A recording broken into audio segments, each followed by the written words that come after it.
everyone who remains oblivious of the truth about life in the world hereafter should know about the story of the business tycoon who founded the multinational biscuit company called Britannia. You could say that he was rich as Croesus, the king of Lydia. Yet when he breathed his last in a cell in Tihar jail in India, there was no one near him.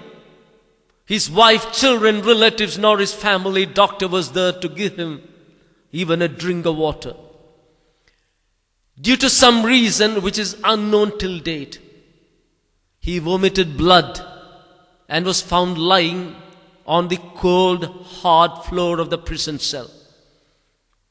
This incident, as well as the fate of the richest person in Russia, languishing in jail for years, should open the eyes of all who ignore the real purpose of this life and who live only for money and think that the sole aim and purpose of life is to accumulate wealth.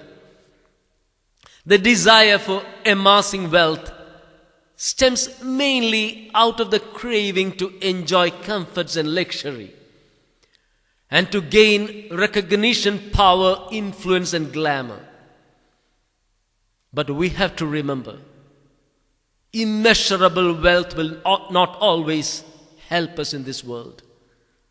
Many affluent people around us who can afford to buy the choicest and most delicious of foodstuffs, but due to many health problems, they have to refrain themselves from even tasting many delectable items.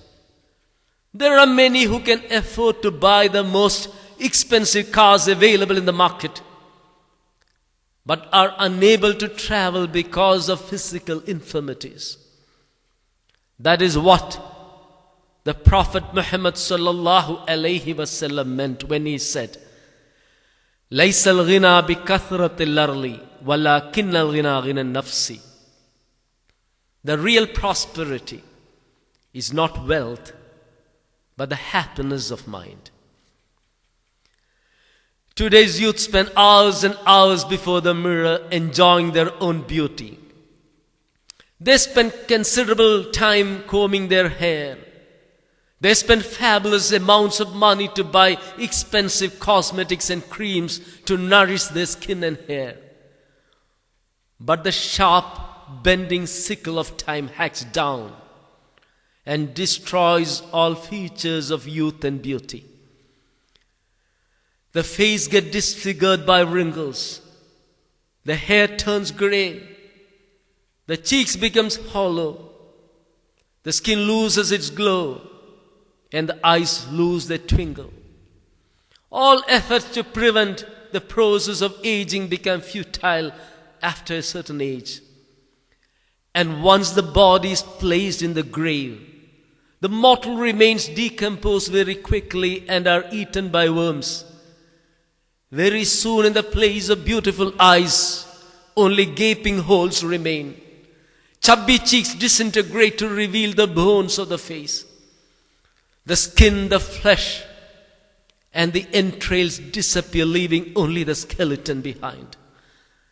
Before long, the bones too crumble and mingle with the dust in the grave.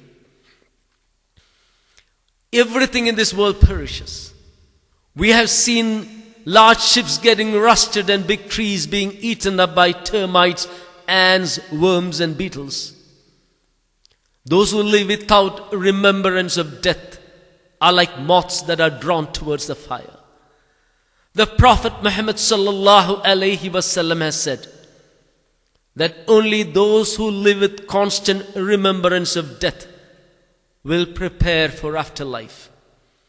And they are the ones who are wise.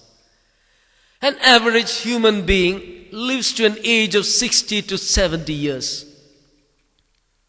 Every second, we are marching towards our grave, and our heartbeats are like the muffled beats of drums that accompany our steps towards the grave. With every passing second, we are inching closer to death, and it would be worthwhile if we always remember verse 26 of chapter 13 of the glorious Quran. وَمَا الْحَيَاةُ الدُّنْيَا فِي الْآخِرَةِ إِلَّا مَتَاعٌ.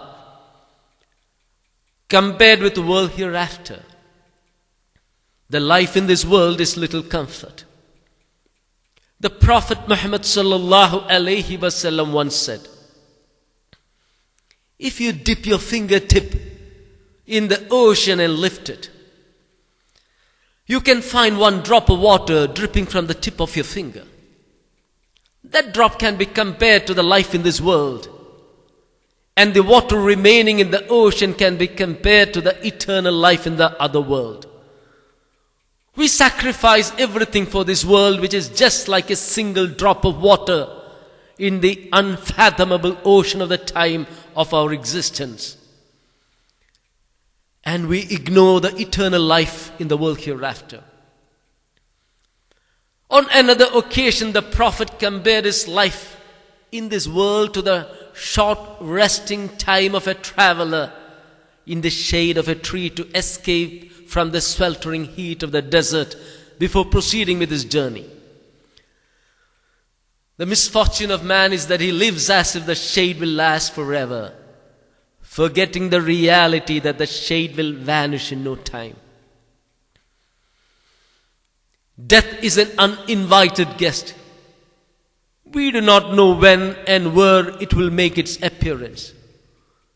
The Quran says that no one can escape death. Even if one hides inside the strongest of castle, death will definitely catch hold of him.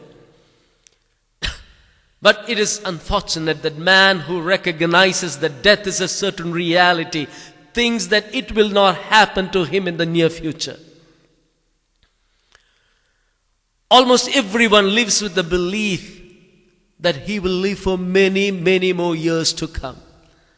Even people who have the awareness that death might happen to them at any time refuse to recognize the fact that this world and the universe will end one day.